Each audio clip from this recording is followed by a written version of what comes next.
Aujourd'hui, on teste la tant attendue Ed Radical MP 2025. Une raquette polyvalente qui promet beaucoup de contrôle, un très bon toucher de balle ainsi qu'une grande maniabilité. Est-ce vraiment le cas? C'est ce qu'on va voir ensemble. Dans un premier temps, on va venir mesurer ses caractéristiques en laboratoire. Puis, je vais vous expliquer les technologies et on se retrouvera sur le terrain pour mon test. Avant de parler des caractéristiques, on va tout de même parler de son superbe design. On voit que la raquette, elle aborde un orange qui est très flashy, qui vient cumuler deux tons de orange. Pour moi, c'est d'un superbe effet. Vous me direz ce que vous en pensez en commentaire. Les caractéristiques, on a une raquette qui pèse 300 grammes, donc un poids moyen chez les compétiteurs. On retrouve un équilibre neutre de 32 cm qui vient marier à perfection la puissance et le contrôle. On retrouve un petit tamis de 632 cm² qui va offrir un maximum de précision à la frappe. Le plan de cordage, quant à lui, est en 16-19. On a un plan de cordage qui est dynamique, qui vient favoriser la puissance et la prise d'effet. On retrouve un profil qui est variable de 20 mm dans les branches, 23 mm au cœur du tamis et 21 mm en tête de raquette. En tête de raquette et dans les branches, c'est plus fin. On vient apporter un maximum de toucher et de sensation à la frappe. Le profil de 23 mm au milieu du tamis, ça vient renforcer cette fameuse stabilité et optimiser également le transfert d'énergie pour plus de puissance.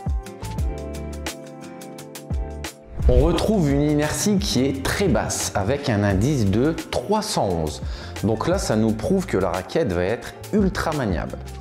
On retrouve également une rigidité de 65 qui est une rigidité moyenne. C'est le parfait compromis entre contrôle et puissance. Et enfin, un twist weight à 15,9. C'est une valeur qui est vraiment énorme pour ce type de raquette puisque très souvent quand on a une inertie qui est relativement basse, on a un twist weight qui est bas. Là, c'est pas le cas, la valeur est plutôt haute. Ça nous montre que la raquette va être très stable à l'impact de frappe. Et grâce à une répartition de la masse qui est très intelligente, on va quand même pouvoir imprimer de la lourdeur à nos balles. Ed améliore sa technologie oxytique et passe à la version 2.0 pour offrir encore plus de sensations. En clair, c'est plus de feeling et moins de vibrations parasites sur les frappes décentrées. Le Graphene Inside qui permet une répartition intelligente du poids au sein de la raquette pour avoir toujours plus de stabilité. Les deux technologies, Control Pattern et Variable Beam, c'est le profil de la raquette qui a été retravaillé ainsi que le plan de cordage pour avoir un maximum de précision sans sacrifier la puissance. Allez, fini le blabla, maintenant je t'invite sur le court pour le test. Sur le terrain, je trouve que cette Radical MP, elle m'offre un excellent équilibre entre la puissance et le contrôle. Cette raquette a été cordée avec un Ed Lynx en jauge 1,25 à une tension de 23 dans les montants et 22 dans les travers. J'ai pu passer facilement des frappes tendues à des frappes liftées, ça c'est très agréable. Personnellement, je la mettrais plutôt légèrement dans le domaine contrôle que puissance. En pourcentage, je dirais 55% dans le contrôle et 45% dans la puissance. On va maintenant parler de la tolérance de cette raquette.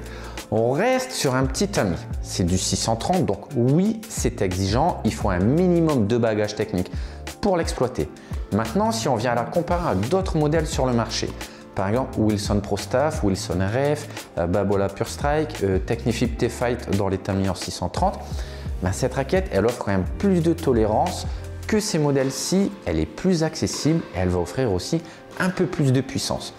Donc, si vous avez une chose à retenir, oui, c'est un peu exigeant puisque ça reste un petit tamis, mais ça reste quand même accessible. Au niveau du confort, je l'avais dit dans une précédente vidéo sur la Gravity MP, la marque Ed est un très bon élève à ce niveau-là. Il y a des technologies qui sont mises en place pour absorber de manière efficace les vibrations sans atténuer les sensations au niveau de la frappe. Ça se confirme au niveau de notre laboratoire. Cette Radical MP, elle émet moins de vibrations que la moyenne des autres raquettes sur le marché. Au filet, elle excelle dans ce domaine-là. On a une raquette qui est réactive, qui se manie vraiment très bien. Son petit tamis permet d'être précis avec son super toucher. Moi, ça m'a permis de distiller des amortis assez facilement. Et au service, c'est également une raquette qui est maniable. On peut imprimer beaucoup de vitesse au niveau de la tête de raquette. Ça va imprégner aussi quand même une certaine lourdeur de balle. Et comme elle est précise, on arrive à trouver des zones assez facilement. Au niveau de ses points forts, on a une raquette qui a de vrais atouts.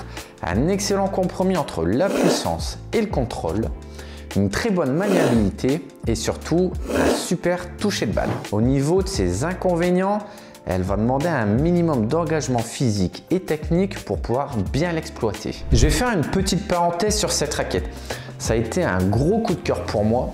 J'ai pu l'avoir sur la Izone 100, mais plutôt dans le domaine puissance. Parce que c'est une raquette qui m'a permis de lâcher les chevaux et d'être en confiance sur chacune de mes frappes. J'ai eu une super maniabilité, ça m'a permis d'avoir le moins de contraintes possible dans ma gestuelle.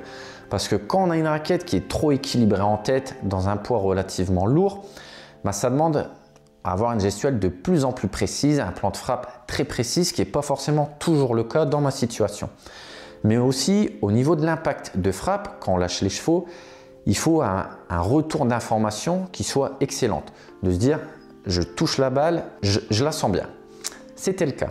Mais aussi une raquette qui soit précise, c'est-à-dire que quand elle quitte le tamis, je sais qu'elle va aller dans le terrain, je peux aller très vite, je peux enclencher des grosses frappes, je sais que la balle va tomber dans le terrain. Moi, j'ai eu le cas avec cette raquette, ça m'arrive pas tous les jours, c'est même plutôt rare, mais elle m'apporte une confiance folle et elle me permet de lâcher vraiment des grosses frappes explosives. Et en tous ces points, ça en fait une raquette vraiment un gros coup de cœur pour moi. En 1, déjà, je dirais aux joueurs qui ont une bonne qualité de frappe, puisque sans ça, tu ne vas pas exploiter à 100% la raquette, et ça, ce serait dommage. En 2, aux serveurs volleyeurs. C'est une raquette pile poil fait pour ce genre de jeu. Vous allez avoir un maximum de maniabilité, un bon compromis contrôle-puissance, et surtout quand vous serez au filet, elle va vous permettre d'être très réactif et de pouvoir être très précis dans vos volets. En 3, aux joueurs qui aiment bien varier le jeu.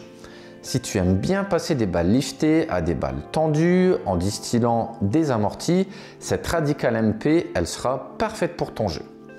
Je vous le rappelle, c'est une raquette qui reste très polyvalente, légèrement axée sur le contrôle et qui convient à merveille aux joueurs qui aiment construire le jeu. Si tu cherches une raquette qui reste polyvalente mais encore plus accessible, plus facile à jouer, oriente-toi sur la gamme Speed. Par contre, si tu veux plus de contrôle tout en étant tolérante, oriente-toi sur la gamme Gravity. J'espère que cette vidéo vous a plu. N'hésitez pas à liker et surtout à commenter. Je me fais toujours un plaisir de vous répondre. Et je vous dis à très bientôt sur notre site extreme-tennis.fr.